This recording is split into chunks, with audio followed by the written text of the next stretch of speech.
Education reform usually focuses on what happens in the classroom, but some neighbors in Chula Vista decided reforming schools wasn't enough. KPBS education reporter Kyla Calvert shows us what it means for Castle Park to become a promise neighborhood. 10-year-old Emily Jimenez Ayon wants to be a doctor. To do that, she knows she'll need to go to college. And to get there, she's willing to make some sacrifices. For the moment, that includes giving up her quinceañera, the equivalent of a coming-out party that many Mexican-American families throw for their daughters' 15th birthdays. I don't want to have like a 50-year-old because I want to save money and for I can go to the university. That's right. She wants to save the money to go toward college. Her mother, Gladys Ayon, says this is a new outlook for her daughter and her family.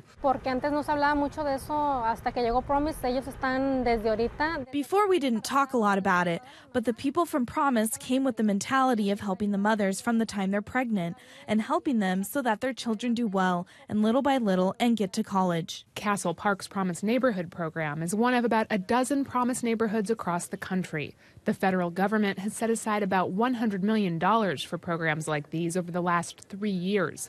Last year, a partnership of almost 30 organizations in Castle Park got a $28 million 5-year grant to provide what's being called cradle to career support for the neighborhood's children and families. We saw a lot of gaps in services, and we saw a lot of what was keeping kids from being successful in school or keeping kids from going to college. That's Catherine Lembeau. She's CEO of South Bay Community Services, the group leading the Promise neighborhood. She says getting more children to go to college is the goal of the whole effort. You had parents, 96% of the parents saying they wanted their children to go to college, and they talked to their kids about it, but then when you asked them what they were talking to them about, is that we can't afford it. You can't go to college. But changing that mentality is a tall order in a neighborhood like Castle Park, where English proficiency is low, 2/3 of adults don't have high school diplomas, and more than half of households don't have a full-time breadwinner. Lembeau says that's why they have to start early. There's an early learning network, and that has to do with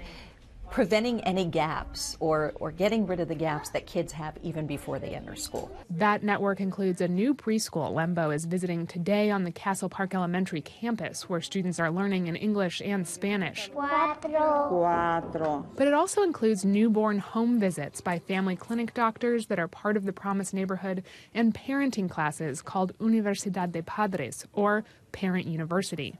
Gladys Ayon says those classes have given her the tools to get involved with her daughter's education. This helped me a lot because in my daughter's classroom, everything is in English, and the teacher gives me all the work in Spanish so I can explain it to her. This helped me a lot because now I communicate a lot with the teacher. It helps me a lot with my daughter because I struggled a lot with English.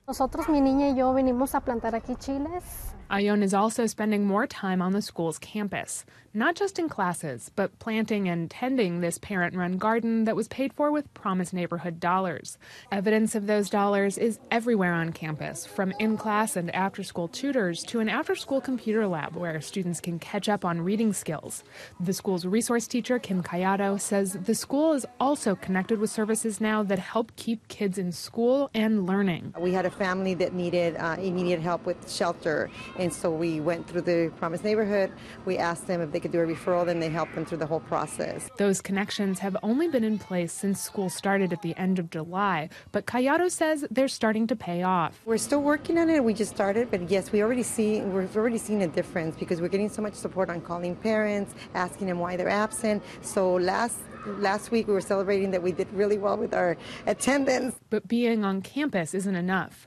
On a recent afternoon, the Promise neighborhood's promotoras were getting ready to go knocking on doors to recruit for one of their programs. We can actually invite not just the 55 and older to this one.